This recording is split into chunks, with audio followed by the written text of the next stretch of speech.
Her og nu kan du stifte bekendtskab med Agnes Pareo, en kenyansk kvinde, der i mange år har kæmpet imod omskæring af piger. Her er modige kvinder.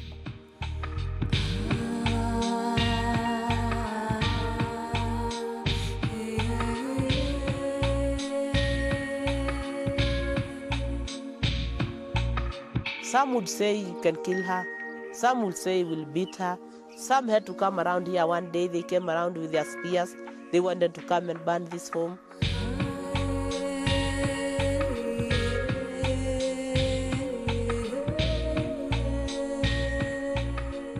Agnes Pareo er 50 år, Masai fra Kenyas vestlige provins Narok, hvor hun er født og opvokset. Hun er mor til 4 og har i snart 15 år, trods trusler og modstand fra sit eget folk, viet sit liv til kampen mod kvindelig omskæring. Hvert år bliver omkring 2 millioner piger omskåret i Afrika. I starten gik hun til fods fra landsby til landsby for at overbevise især kvinderne om, at det smertelige ritual var unødvendigt. Vi møder hende på det center, hun i dag driver for de piger, der flygter hjemmefra, fordi deres familier tvinger dem til at blive omskåret. På centeret kan pigerne søge tilflugt, bo og gå i skole. Og Agnes ved, hvad pigerne er op imod. Som 14-årig blev hun selv tvunget til at blive omskåret. Having been born in a Maasai land and born as a Maasai in an ordinary Maasai village, I felt after going to school, because my father happened to be one of the people that the colonial government forced to go to school. So he knew the importance of going to school. He made sure that we also went to school and know how to read and write. And then when I was in school, I met a friend by the name Josephine, who happened to come from a community that don't circumcise in Kenya. She was my cube mate. So whenever we close the school over the months of December, Maasai girls come to school when their heads are shaved. Because normally after you have gone through the ritual, they make sure that they have shaved your head so that you do away with the hair to ascertain that you are now born again. You are now a grown-up. You have moved from that stage to another stage. So whenever I tell her, these girls undergo a certain ritual, one day she told me, Agnes, please, can you tell me what ritual these girls undergo? That's when I told her it involves the cutting of the clitoris. She said, well, Agnes, we don't do that in our community. As my friend, promise that you will not be cut. So when I went home, when they were preparing for my cutting, I went home, I found everybody. There was so many people in my village feasting, and so many people were drunk, talking. Then I said to my mom, what's happening? She said, no, don't you worry. You come in, I'll tell you what's going on. So I said to her, please, can you tell me what's going on? She said, you are going to be made a woman. By doing what? By the cutting. I said, no, mom, I'm not going to be cut. She was shocked because from my village, it was like the first thing to hear. She said, what? I said, I'm not going to be cut. She thought I was joking. And then we went to the house, we stayed, and then in the evening I repeated the same thing. She said, I'm going to tell your father. I said, go and tell him. That's when she saw that I was serious. So she went to my father. When she went to my father said, well, you can leave her alone, she can stay. My mother was screaming. And then she went to my grandmother. And then my grandmother said, where is that woman? She came now saying, why shouting? And then when she came to me, I said, I'm not going to be cut. She said, what are we going to call you? I was just trying to answer that I grew up hating circumcision.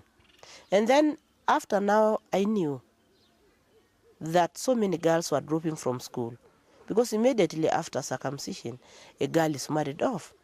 Because it is a sign to show that you can now be a woman. Despite the years, but you are now a woman, and your parents have announced to everybody around there that people can come for you because you are now a woman, you are now marriageable. Finally, there was a lot of pressure because around everybody was saying there's a coward lady here. So they used the word coward. So it was no longer the cat, but I was now trying to fight cowardness, which is a serious thing in my Maasai community, to be called a coward. So I said, well, if you are now calling me a coward, then it has to mean that I will sit and I will not shout, and then you do your operation. And I just wish I shouted. You gave up the fight against the cut because they called you a coward and because your mother insisted. Yeah. Can you recall the day, the morning when it happened? You were 14 years old. The first thing was that the old woman who was supposed to cut us, who was a circumciser, first had to sleep on my bed. So we slept with her, and then she woke up around 9 to sharpen the object that she was going to use to cut us. And you can imagine she was using her thighs like this to sharpen it. And as I was sleeping, I could hear still the object saying, quah, quah, quah. So at around 5, I was woken up. They leave cold water outside to cool you, with a belief that you cannot bleed if they cool your blood. So they pour the water on your head, because that day prior to the cutting, you are shaved.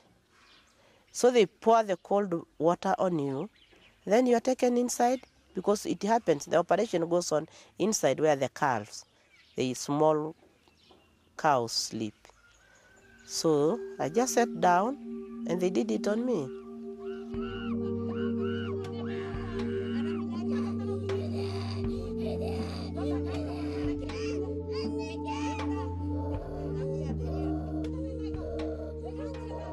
And it was very painful. It was extremely painful. And I bleeded. I bleeded the whole day. I couldn't wake up. I couldn't eat. Feeling like vomiting, bleeding. I do remember that one, I was dizzy. I felt dizzy. I even didn't know where it went, to a time when I was conscious. I couldn't know where I was. So I just could hear movements, but I was not sure what is going on, because the pain was just too much on me. And then the thinking that it was forced on me hurted me too. So I also hated everybody. And you know, you are not supposed to put your legs together. So they tie a small string up there so that you sleep as you put your leg up, so that to avoid the vulvas overlapping, so that it stays open. So it doesn't grow together again? Yes. So it was, you can't even imagine the pain. Did anyone take care of you, or? One thing is that nobody's loving. Nobody's caring about what goes on, because they are rough on you for the last days, so that you can gain strength to sit by yourself. So that you'll not think, oh, let my mom come or so-and-so come. No, you are by yourself now. You said that you were not supposed to scream or to do anything. Why isn't that you are not allowed to scream? Because this obviously hurts very much. Screaming is a sign of cowardness, which is the worst mistake you can ever make, being a Maasai, being a coward. They hate a coward person. So they'll never forgive you. Even your age mates will always keep saying, and you screamed. And you screamed in presence of your father. And you know, your father is supposed to be respected in our culture. So it should be the last thing your father can hear you crying because you are a coward. I didn't know before, but I came to learn that there was an old woman who was supposed to make sure that I urinate putting my legs together, to make sure the urine washes the wound. Because urine is salty. I don't know who told them that urine is salty. So the pain again I underwent urinating was worse than the real cutting. And the ritual is supposed to give you acceptance in the community as a grown-up. Because you are a young child, now you are moving to another stage of being a woman. And then the other women can accept you in their